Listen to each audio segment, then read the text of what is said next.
there, everybody, and welcome to today's presentation on cognitive distortions and social anxiety, development and maintenance. I'm your host, Dr. Dawn-Elise Snipes.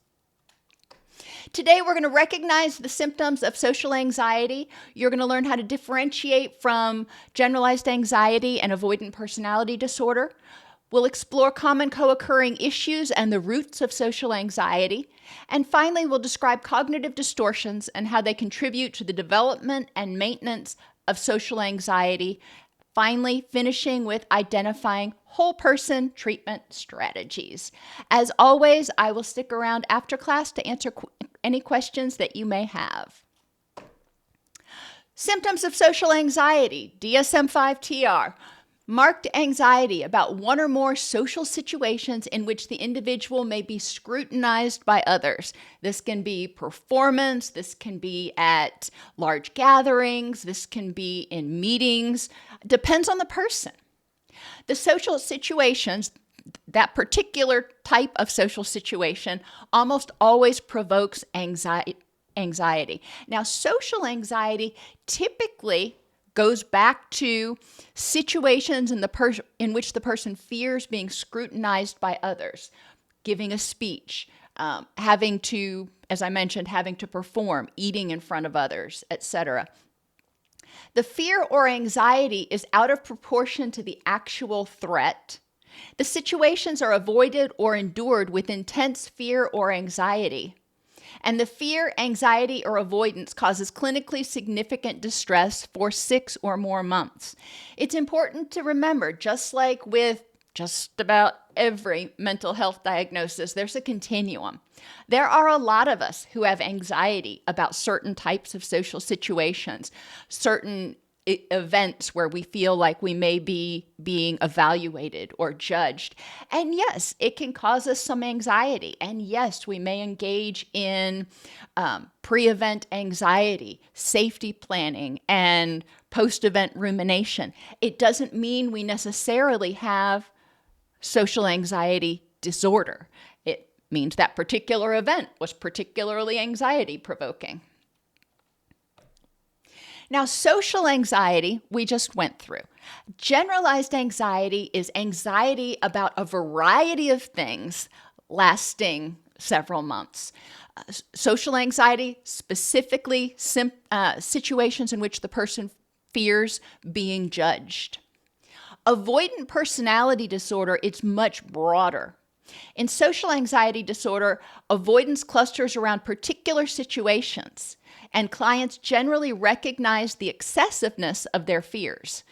They realize that most people don't have a lot of anxiety in these situations.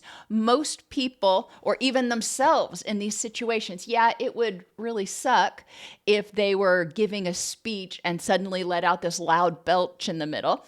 It would, but would it be their demise? No. Is there anxiety at a level where it's reflective that it may be that severe? Yes. So the person with social anxiety does realize that they're getting very anxious. And I really try hard to avoid excessively anxious or over anxious or whatever, because it's the person's reality. And a lot of people with social anxiety have experienced rejection, have experienced criticism, have experienced traumatic situations involving other individuals, which shaped their fear of evaluation. It's not for me to say, oh, you're making a big deal out of this. It's nothing. For some people, it's a big deal based on their experiential vault. Their prior learning says, oh boy, last time we were in similar situations, it was a doozy. In avoidant personality disorder, avoidance is broader and more pervasive, affecting most interpersonal domains, including work, friendships, dating, and new activities. People with avoidant personality disorder just really don't want to have anything to do with anyone. Now, that's a bit extreme, but it's very pervasive across domains and not just with particular situations. A person with social anxiety may not have trouble going to a movie with their friend. A person with avoidant personality disorder may not want to do that either. Human contact itself can feel overwhelming, can feel threatening.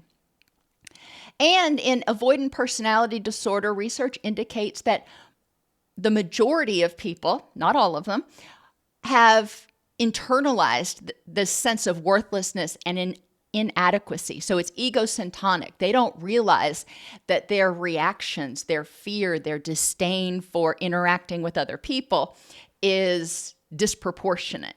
In their mind, it is proportionate. Treatment for avoidant personality disorder is much more in-depth, much more trauma-oriented a lot of times. Co-occurring issues. ADHD. Makes sense. People with ADHD, a lot of them, were not diagnosed when they were knee-high to a grasshopper.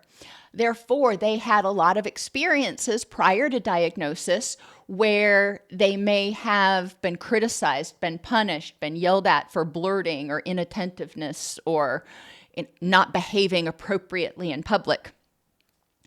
ADHD symptoms, whatever symptoms the person has, can lead to social skill deficits, difficulty with turn-taking in conversations, blurting, fidgeting, difficulty sitting still, which can lead to peer rejection. Once that happens a few times, then they start becoming hypervigilant to peer rejection, and they develop what is termed rejection sensitivity. This may then evolve into full social anxiety disorder. We definitely want to walk backwards and learn when these symptoms started and explore what similar situations in the past that the person experienced criticism, judgment, humiliation. Autism also often co-occurs with social anxiety disorder, as do other anxiety disorders, depression, body dysmorphic and eating disorders, panic disorder, and substance use disorder. Now, going back up to body dysmorphic and eating disorders, a lot of people who, especially with eating disorders, for example, may be self-conscious about eating in front of other people and fear that they're being judged. We really need to look at whether that behavior qualifies for another diagnosis in addition to the eating disorder. And I challenge you to look at those things, because the more diagnoses people get, a lot of times the more diagnoses they internalize. And that can give them either an excuse for getting out of things, or it can cause them to feel like they're broken, they're deficient, they're disordered. Therefore, they will never be able to move toward their rich and meaningful life. There's a fine line between diagnosing someone and validating that, yes, something's going on here, and over-diagnosing somebody and causing them to feel disempowered because they have this laundry list of diagnoses. Just talk about it with your patients, do your due diligence, and consider the impact that having multiple diagnoses would have if multiple diagnoses aren't necessarily warranted. The PIECES impact of social anxiety. Those of you who've been watching the channel for years know PIECES stands for physical, interpersonal, and intrapersonal, emotional, cognitive, environmental, and spiritual. When people have social anxiety, it amps up their stress response when they are engaging in those situations.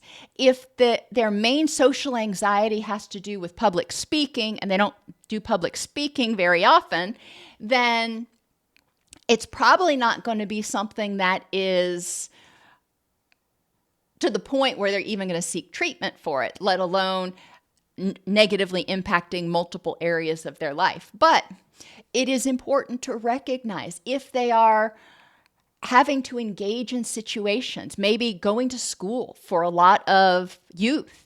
Going to school is an anxiety trigger because there are other kids, adolescents everywhere, and it can feel like they're being judged, which, they probably are, because high school's hard, middle school's hard.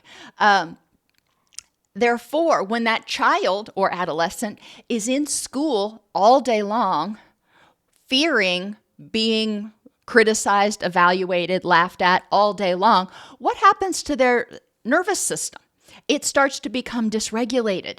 They start to develop sympathetic dominance and develop even more of a hair trigger, if you will, for an anxiety response. They become more hypervigilant, more hyper-aware of stimuli. Interpersonally, social anxiety can inhibit relationships. Some of the behaviors in social anxiety can actually negatively impact relationships, and just simply avoiding social relationships or certain social situations can inhibit a person's support system. And intrapersonally, how they feel about themselves, if they are constantly evaluating how they think other people think about them, they're constantly engaging in mind reading, it can have a negative impact on self-esteem. And you'll find out in a few minutes that most people with social anxiety tend to negatively interpret neutral stimuli. They're very aware of negative social stimuli, and they hardly notice positive social stimuli. Emotionally, it's stressful. When you're anxious all the time, when you're fearing judgment, when you have anticipatory anxiety and then post-event regret and rumination, oh my gosh, it's exhausting. Which stress response is high, person starts getting exhausted. What do we know happens to executive functioning in that prefrontal cortex? It goes offline, which makes it even more difficult to rationally or cognitively evaluate what happened in this context at this time. Environmentally, people with social anxiety, just like other forms of anxiety or anything else, may start to generalize. And this type of situation initially made them self-conscious, but then they have another situation that's similar, but not quite the same thing. Maybe they're presenting in a meeting instead of public speaking, and they have a bad day. They generalize that and they start lumping it all in together. Whenever I get up and speak in front of anybody else. So we start to see those extreme words coming out again, those cognitive distortions. And spiritually, a person's sense of connection and meaning to the world can become inhibited when they're afraid of connecting. Now, I found this article very, very interesting. The human gut microbiome actually can impact social anxiety. And they took a fecal sample, they did a fecal transplant from a person with social anxiety disorder into mice. And they had depleted all the bacteria in the mice's gut, mouse, whatever, their gut first. So they took the fecal sample and they put it in the microbiome of the mice. And guess what happened? Those mice suddenly started exhibiting social anxiety, but not generalized anxiety. They found that in people with, and they looked at people without social anxiety and people with social anxiety, and they did a examination of their microbiome. There were 3 bacterial species that were different in the social anxiety disorder group. They had reduced bactericides and increased that other one that's right there. I'm not even going to try to pronounce it. But the differences in the microbiome of the people with social anxiety actually resulted in alterations in oxytocin levels. How fabulous or interesting is that? Oxytocin, we know, is our tend and defend hormone.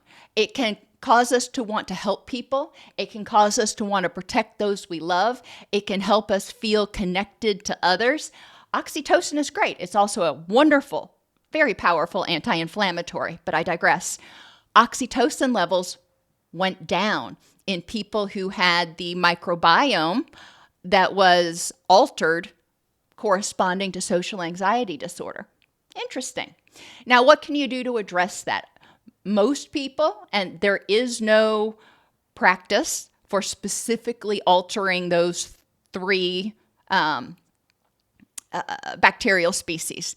So that's not going to happen. But what you can do is support your gut. These particular bacterial species prefer whole grains, legumes, onions, chicory root, and the suggestion is to try to eat 30 different plant-based foods per week. And I know when I first read that, I'm a vegetarian, and I'm like thinking, I don't eat 30 different plant-based foods per week. But if you start including the spices that you eat and the fruits and the vegetables and the legumes, you actually probably do if you're eating a colorful, well-rounded diet. And 30 is a huge lift, but it can be done. People with social anxiety also engage in a ton of safety behaviors. And in your classroom, I created a check sheet. One of them is for safety behaviors that you can go over with your clients. Safety behaviors are actions intended to prevent the feared outcomes that often paradoxically impair their social performance and increase self-focus and anxiety. As we go through these on the next slide, I want you to think about how can this behavior actually inhibit social interactions and relationships and increase self-focus and anxiety. Safety behaviors include staying very quiet or giving only short answers. If I don't speak, then nobody will be able to judge me. Okay, well, that prevents people from connecting. That prevents people from knowing who you are. That prevents people from potentially advancing in their career if they're not speaking up at work and offering ideas. And when they're staying very quiet, a lot of times that, buttoning your lip forces them to kind of be in their own head. Not always, but a lot of times when people are trying to stay quiet, they may come up with ideas and then they're like, no, I'm not going to say that. That's a stupid idea. I need to just keep my mouth shut. And there's all this negative internal talk. Some people talk very fast to just get it over with. And we've all seen those people at award ceremonies and stuff that get up there and they're told that they have to make a statement and they just kind of blurt out something and scurry away. And it breaks my heart. I'm like, oh my gosh, that poor person was so uncomfortable. But again, when you talk very fast, you're not able to read the audience. You're not able to check for understanding. And the audience may not even understand what you said because you just blurted it out really fast. Some ask lots of questions, so the focus stays on the other person. Okay. Some people may like having the focus stay on them, but it still prevents the questioner from being known. It's very much a one-way conversation. They avoid giving opinions or personal information. They stick to safe topics and small talk. They use humor to manage others' reactions. They agree with others to avoid conflict or rejection, even if they don't actually agree. They may say, oh yeah, I totally agree. That was the worst movie ever. They may keep busy with a task, for example, tidying, taking photos, helping in the kitchen to avoid direct interaction. I do this one. At big functions where I don't know a lot of people, and I know I can do these presentations to 200 people and I don't think twice because I have a script.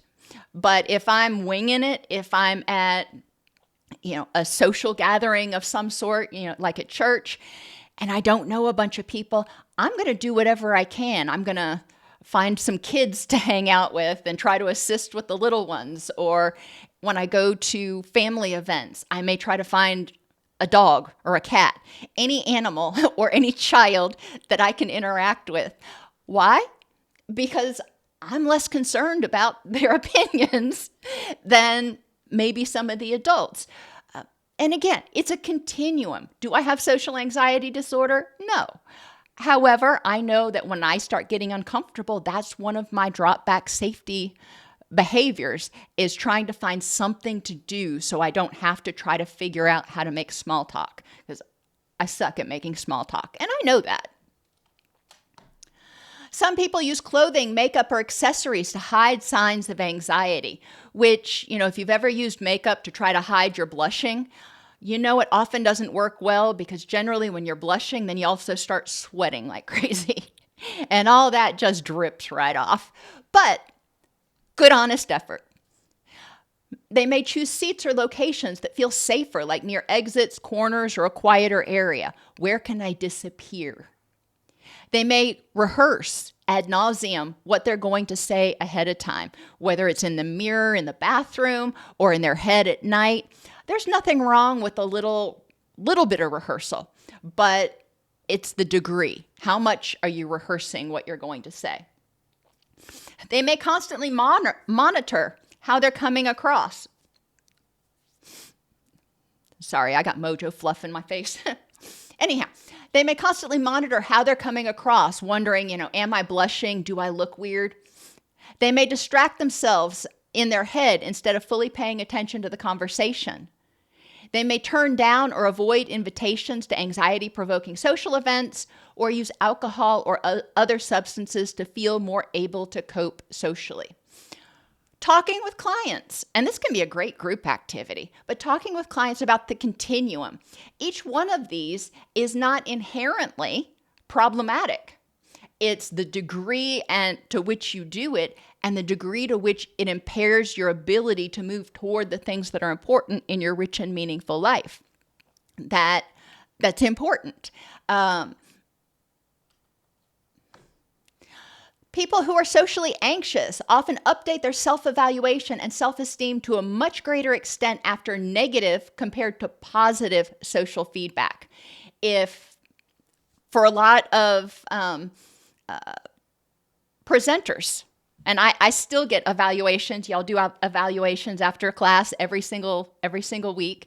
But that used to be one of the things when I was teaching at the university, literally would make probably 10, 15% of the professors physically ill, stressed out about their evaluations and getting them back, and what percentage of the people were giving them a 1 or a 2 versus a 5, which in some ways was validating because I was one of those 15%.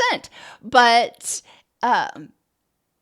it's also heartbreaking to see people be that concerned and focus on the 4 or 6 people in their class that just didn't like their teaching style, and not hear or ignore the 24, 28 people in their class that had great things to say. And that's very common in people with social anxiety. It's not uncommon in people who don't have social anxiety, like I mentioned, but recognizing and encouraging our clients with social anxiety to really look at the facts in this context at this time. FitCat, okay, you got your evaluation back. There were some people who thought the class sucked, and there were some people who thought the class was great. Now let's look at the facts. How many people were not happy, and what proportion of people were happy? And realistically, facts in this context at this time. How many professors actually get 100% of people loving their class versus, some other balance? It's almost impossible to get a legit set of evaluations where everybody is happy. It just doesn't happen. You can pay attention. You can talk with the people you're presenting to, whatever, but it's almost impossible. And that's really important to help our clients with social anxiety recognize not only their inner talk, but how likely is it that, or how much should I expect that I'm going to get 100% straight fives? Probably not. And that can normalize what's going on a little bit for them. A lot of people with social anxiety have a history of something that can contribute to insecure attachment. It may be prior interpersonal trauma. They were physically or emotionally abused, and now they fear interacting with people who are similar to, or in situations that were similar to those situations in which they experienced abuse. They also may have had lack of unconditional positive regard growing up. Their caregivers said, you know what, you're loved for what you do and not for who you are. So if you mess up at school, you're a screw up. If you mess up giving a speech, you are a screw up, not the speech was a little bit of a disaster. And they learn to internalize their behaviors and their evaluations of their behaviors as self-evaluations. A lot of people have fear of abandonment. They fear if they go out there, people are going to see how fraudulent they are. They're going to see how stupid they are, going to see how inept they are, and they're going to be judged and rejected, which kind of tag teams with a need for external validation. A lot of people with social anxiety have difficulty believing that they are good enough. Their self-esteem is not very good, and they fear that they're not lovable. They need other people to say you're okay. So they're in this dichotomy where part of them doesn't want to be evaluated because that's terrifying, but then the other part of them needs evaluation because they can't tell themselves that they're okay. And it's this constant tug back and forth. Again, with social anxiety, we're dealing with situational things versus global. People with social anxiety can get a lot of external validation from others in their life outside of those anxiety-provoking situations. But what are they going to focus on? They're going to focus on, often, the rejection and the dysphoria in the social situation, and they may discount the external validation they're getting from their family. I remember when I was little, my mother would say, "Oh, that was wonderful." And I'd say, "You've got to say that. You're my mother. You can't, what are you going to say? Oh, honey, that sucked." And therefore, I discounted what those closest to me had to say. And a lot of people do that. A lot of people with social anxiety really do that a lot.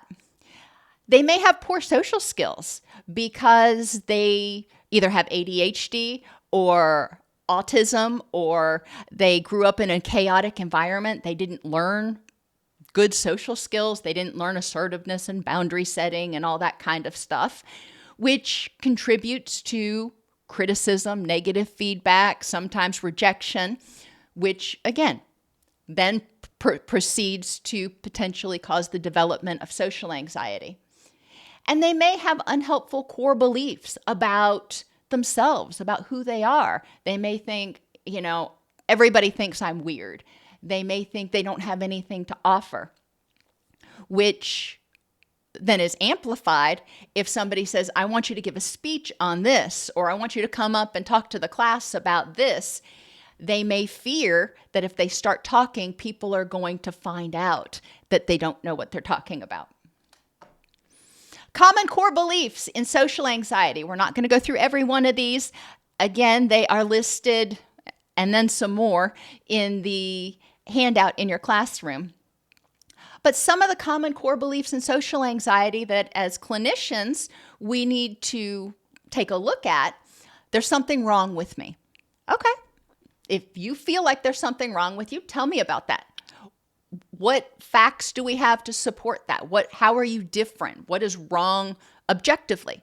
What is wrong? I'm boring, weird, or different from everyone. Okay, we all have our differences. And it's important not to minimize or invalidate the person's negative core self-belief. Because if somebody says there's something wrong with me and I turn around and I say, oh, honey, no, there isn't. Immediately, I've invalidated them. They're like, you don't understand. The relationship, the therapeutic relationship, is going to suffer. We need to hear what they say. What they're saying is what they feel and what they believe right now. Now, we can have them examine the context and decide whether they actually agree with that statement.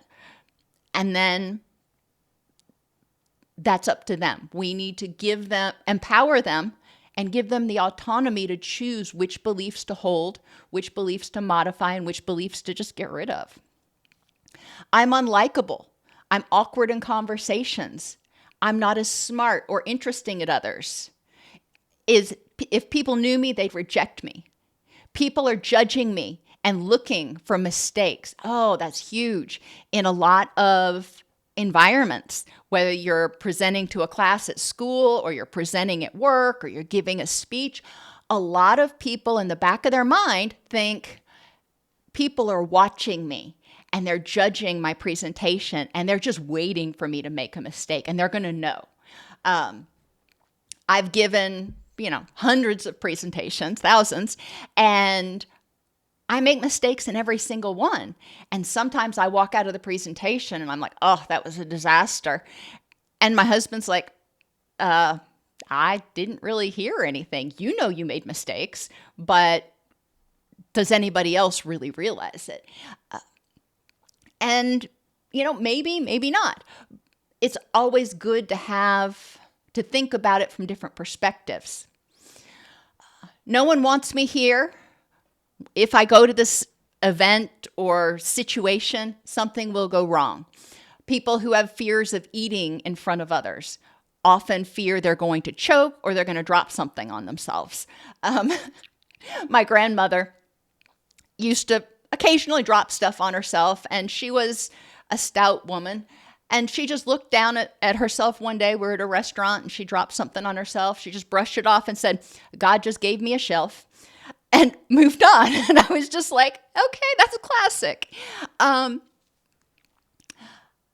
People may fear that they're going to freeze and go blank, that everyone will notice when I blush, sweat, burp, pass gas, or shake, and or all of the above. People laugh at me or talk about me later. Hear this a lot in public speaking. People are going to laugh at me when I'm presenting, or after the presentation, they're going to talk about me behind my back. Where did that come from? I remember feeling that way a lot when I was in high school. So I would encourage people to look back and see, when did you start fearing that people were going to laugh at you or talk about you behind your back? Did it happen? Probably. Most of us have had that happen at some point. Therefore, we don't want to assume that it didn't happen. We want to explore what happened, when did it happen, what were the consequences, what's the likelihood that that's going to happen now, and in terms of your rich and meaningful life, how impactful is it? Do you really care what Jody down in receiving has to say? I should never show anxiety, and if I can't do it perfectly, I shouldn't do it at all. You can hear a lot of cognitive distortions in here, extreme statements. People with social anxiety often have biases and attention focused on negative social information. They're constantly scanning, looking for somebody to seem tired, disinterested, irritable, and even people that have a resting grumpy face, we'll call it, they may not be disinterested. There was a woman that came and presented at a conference that I was at for the Crisis Center, and we were at a state park. It was October. It was kind of cold in the venue that we were at. And a lot of us were not sitting with open posture. And I had to think, how did it look to that woman when we were sitting there and we may have had scowls on our faces because we were freezing and holding our arms crossed? Did it feel off-putting to her? And obviously, I don't know how she interpreted it or how it felt, but people with social anxiety would be looking around the room going, oh, they hate me. I need to finish this up and get out of here, which may not be the case at all. People with social anxiety interpret ambiguous or neutral social experiences as negative or threatening. And they often find it hard to believe and accept others' positive reactions. Somebody comes up to you after a speech and goes, oh, that was a wonderful speech. People with social anxiety often think they're just saying that because they have to. It's the polite thing to say. They're not internalizing it as, hey, I did a great job. I knocked it out of the park. We want to encourage people to identify positive feedback they've gotten and, how valid, how believable was that positive feedback, helping them turn their attention to both sides. Yes, we can talk about the negative feedback. It happens. And let's also look at the positive feedback so we can get some balance here. Chatbot usage. And we talked about this some in the ethics presentation on Saturday. Some people are using chatbots as friends now. And Replica is one of the companies that you can use. I'm sure there are others. Chatbots, even things like ChatGPT, are programmed to please. They are programmed to agree with you. They are not programmed to call you out and go, you sure about that? Which can be problematic if somebody is spending a lot of time conversing with chatbots, even the generic ones or the replica friends, the chatbot friends, and they're having all of their beliefs reinforced. They're being constantly told by the AI that they're wonderful and they're right. Then they interact with a human in real life who disagrees with them. It can feel shocking. It can feel threatening. And they may not know how to deal with it if they haven't dealt with somebody disagreeing with them in a while. Chatbot usage, however, can, in some cases, be somewhat helpful. And I think it's important that we encourage people who use chatbots to set guidelines. For example, if someone is nervous about introducing themselves to somebody they don't know, practicing a few times with an AI can help them feel more confident if they don't have another human they're willing to practice with.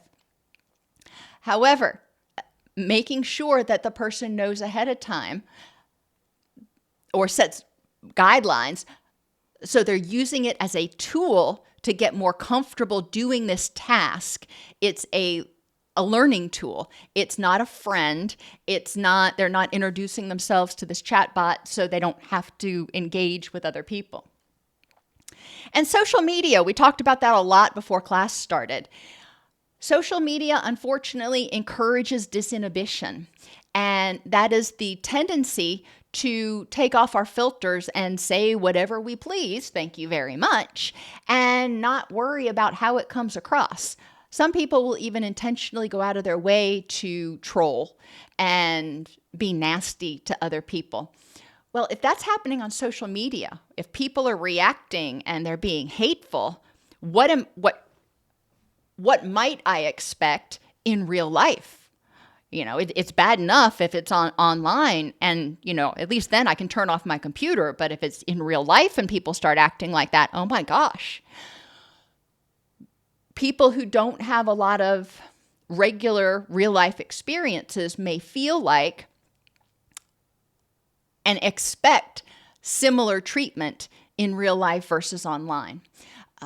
Likewise, online, we've got the ability to edit what we say before we actually send it. And social media, unfortunately, rewards engagement. If you have a post that is getting 1,000 hateful remarks and you have another post that's getting 6 positive remarks, guess which post social media is going to show to everybody? The one with 1,000 hateful remarks.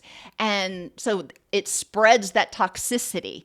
I can't remember the name for it, but there's actually a name for what they're doing there. And it's to increase engagement. Rage baiting. But if most of your interactions online are governed by rage baiting, wow, that certainly would make other people seem pretty scary. Clients with social anxiety may experience a fear of positive evaluation in addition to fear of negative evaluation. They're afraid if they get evaluated positively, they may not be able to continue to live up. Because remember, in the back of their head, they don't think they're smart enough, good enough, lovable. Anticipatory worry before social encounters is very common and exhausting. They may get themselves geared up 2, 3, 4 days ahead of time, depending on what it is. And then post-event regret, which is self-anger, and post-event shame or feeling unacceptable or embarrassed about what happened is very common in social anxiety. And again, a lot of times the things that they feel regretful or ashamed of, nobody else probably remembers now. You know, that was something you remember because it was a big faux pas, but that the other person or other people probably don't even remember it now.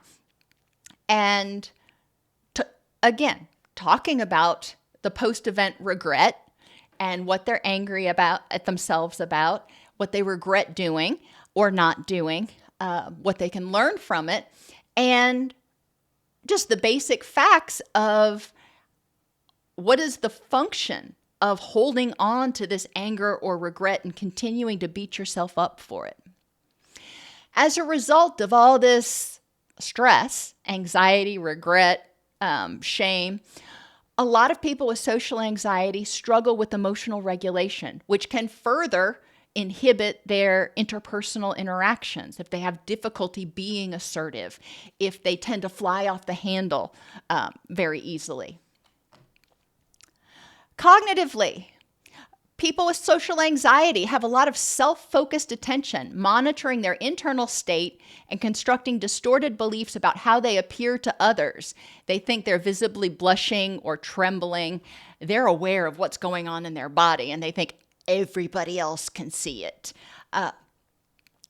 There's negative core and situational automatic thoughts about self. For example, she thinks I'm boring, and I'm boring. That's a core belief about self. And in this situation, she thinks I'm boring or they think I'm boring. And post-event rumination. This is more of a cognitive, there's post-event regret, which is a feeling. But post-event rumination, the person will go over that event 10, 15, 100 times in their head and pick out all the things that went wrong. Not noticing generally any of the things that went right.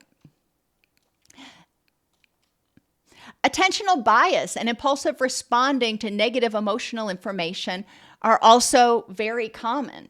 If something upsets them, if they feel like they're being judged, they may hone in on that right away and then respond impulsively. I've got to get out of here. Or they hate me. Generally, I've got to get out of here. Additionally, there's some research that shows that in addition to our cognitive beliefs about ourselves, metacognitive beliefs prospectively predict negative social beliefs. Metacognitive beliefs are your thoughts about thinking, your beliefs about anxiety, your beliefs about worrying. Metacognitive beliefs in this particular article were asserted to be more important to social anxiety than social self-beliefs, which I thought was interesting.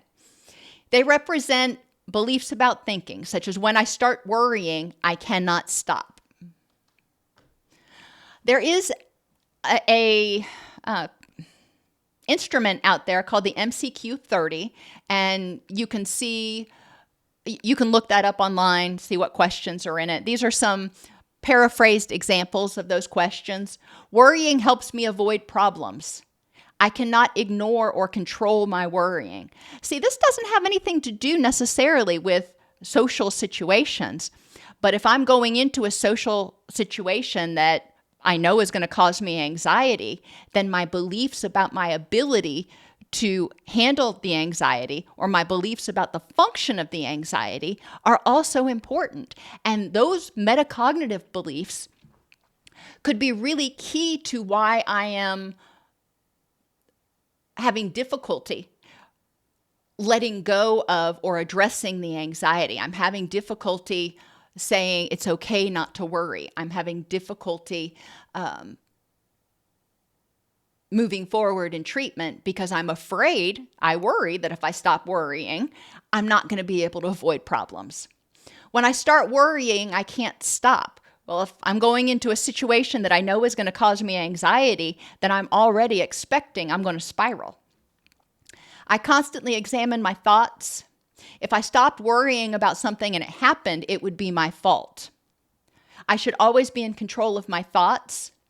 Not being able to control my thoughts is a sign of weakness, and I cannot trust my memory. It would be interesting. I've never done it, but it would be interesting to go over the MCQ 30 with clients and explore in what ways those beliefs about their anxiety and their ability to manage their anxiety and worry in general impact their social anxiety. Cognitive distortions, and I switched up the mnemonic a little bit just to shake things up today, spaced on. And that's what a lot of people fear in social anxiety. They fear they're going to get out there, they're going to start talking, and they're going to space on it and not remember what to say.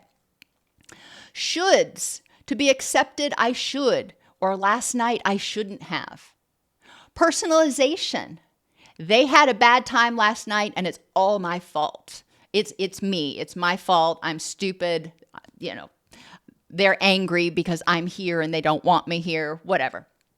The availability heuristic, and that is making judgments about something based on what is most recent in your mind or most salient. Airplanes, for example. Some people are terrified of airplanes because they're dangerous. Well, when you look at the crash statistics, driving a car is a whole lot more dangerous. But what do we hear more about? We hear more about the airplane. We know that when an airplane goes down, chances of survivors are pretty low. So that is more emotionally salient to us. Therefore, it feels like flying is more dangerous than driving. Same thing with social situations.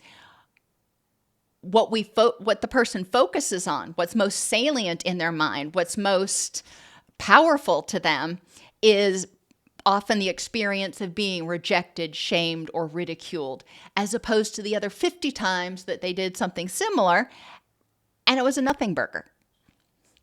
Catastrophizing. If I don't make a good first impression, it's all over. Or after last night, they're never going to want to talk to me again. It's just the worst thing ever. Emotional reasoning. Just like I feared they're rejecting me.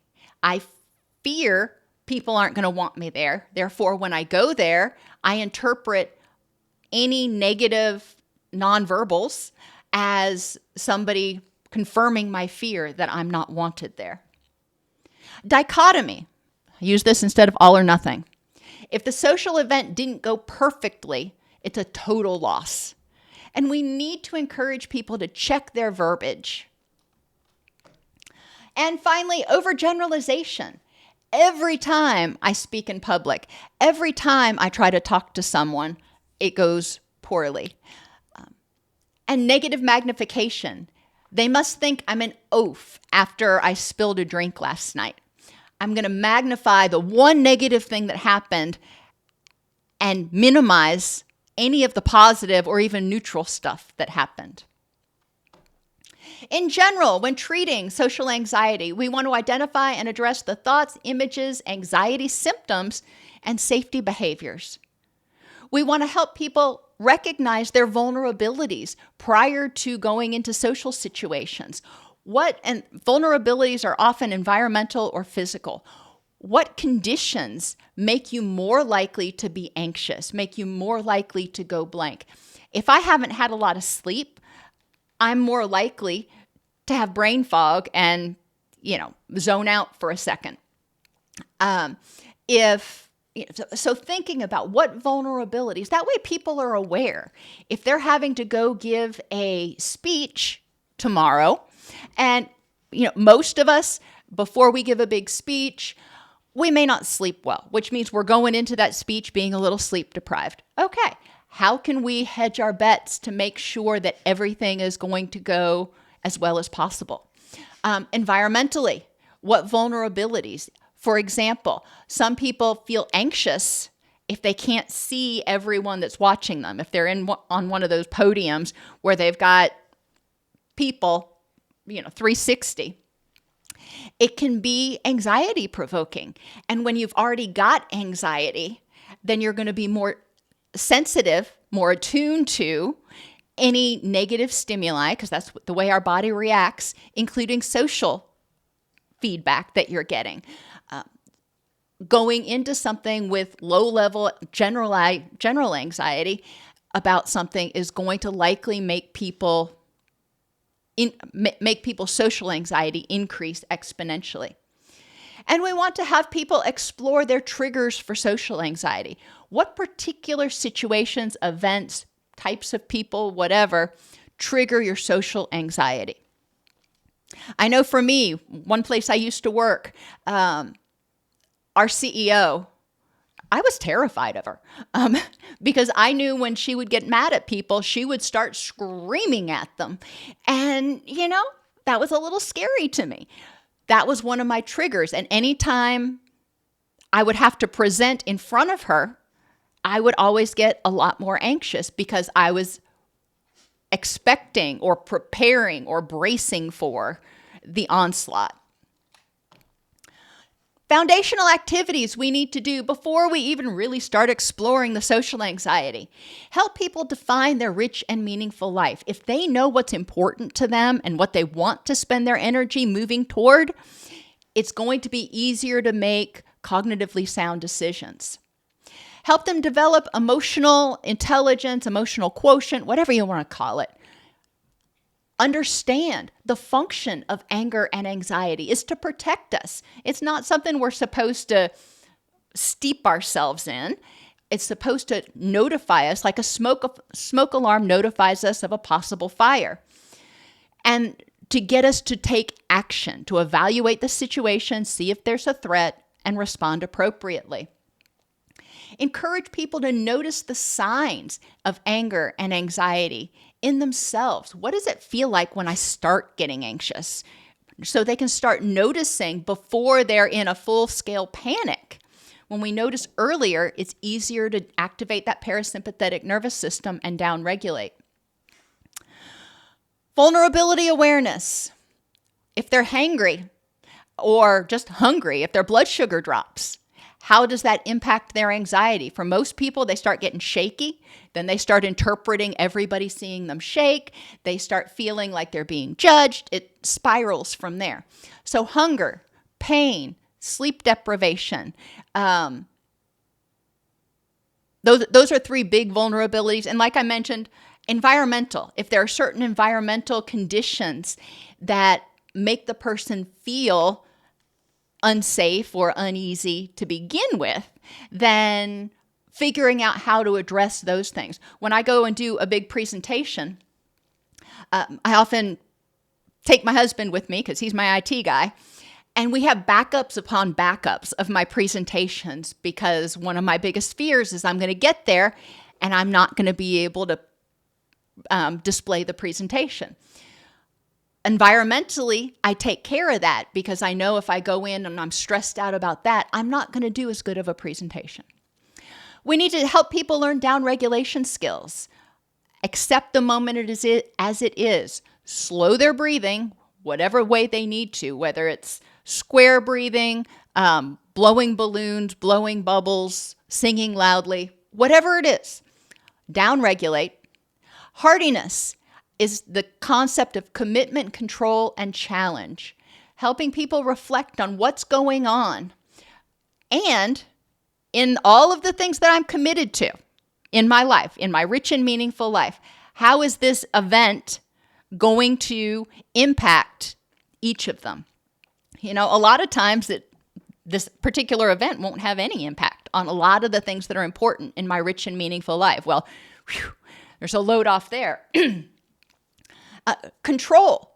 Hardiness encourages us to focus our energy on controlling the things we can to move towards our rich and meaningful life, and viewing issues that may serve as obstacles to what's important in our rich and meaningful life as a challenge. Going up there and doing that public speaking, I'm going to view it as a challenge instead of something that's terrifying.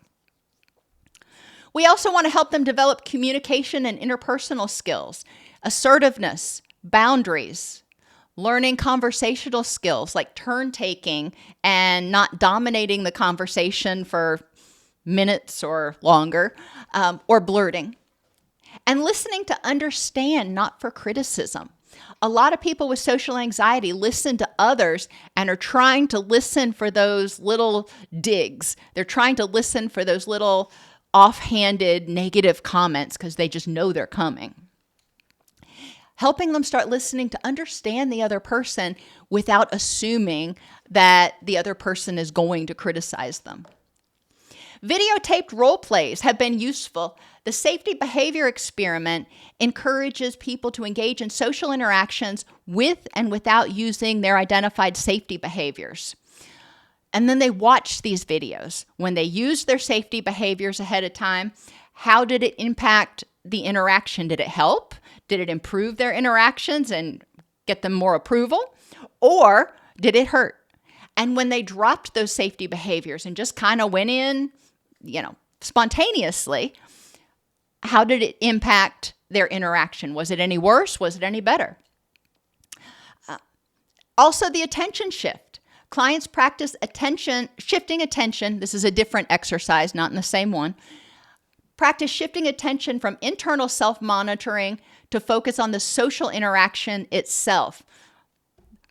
First recording, they're going to focus on how they're feeling, what's going on inside them, the stuff they normally probably focus on. And then they're going to do the same interaction, but they're going to focus on the other person, and they're going to ignore what's going on inside of them to the best that they can. And they're going to see how the interaction differs. Ambulatory assessments offer crucial information about the antecedents and consequences of socially anxious behavior. That means in real life, following the person, seeing what's going on, doing classroom observations, etc. You can also somewhat do ambulatory assessments if you have cameras set up in, for example, the person's home, where you're observing them interact with other people. Obviously, you need permissions for all that. Behavioral experiments can also be used when clients specify feared outcomes in advance, then test whether those outcomes actually occur during planned exposures. However, interestingly, exposure-based therapy is effective at alleviating symptoms of social anxiety, but it rarely leads to full remission, and relapse is very, very common. So it may help in certain situations, but it's often not going to generalize, and again, relapse is common. We don't want to use that as our only tool. We want to help people modify anticipatory and post-event processing. In anticipatory worry, we want to help them visualize this event going well. We want to help them identify their thoughts and restructure them in a more empowering, distress-tolerant way. We want to encourage them to live in the and. I can have anxiety. I can be anxious about going to this event, and I can do it anyway. And then unhooking. I can have this feeling of anxiety about public speaking, and I can decide what to do with it. I have a feeling. I'm holding it out here. I have this feeling. What am I going to do with it? Am I going to hold it, or am I going to release it? And post-event rumination, 2 techniques: the rumination window, giving themselves 30 minutes after the event, for example, to ruminate on it, and then we're done. And acceptance, helping people in that after the event accept what it was as it is. Did everything go perfectly? Probably not, but let's accept what is in the moment. We want to help them restructure dysfunctional assumptions, which are core negative beliefs about the social self, which can be identified and modified through behavioral experiments and cognitive restructuring. How do you know they didn't want you there? Let's look at the evidence, facts in this context at this time, context-based cognitive behavioral therapy. Social anxiety represents an intense fear of being judged by others. Clients with social anxiety often also struggle with one or more other mental health or substance use disorders. Addressing social anxiety requires identifying and mitigating issues in core beliefs and beliefs about the social situation, their emotional quotient, downregulation and interpersonal skills, and attentional awareness in social situations.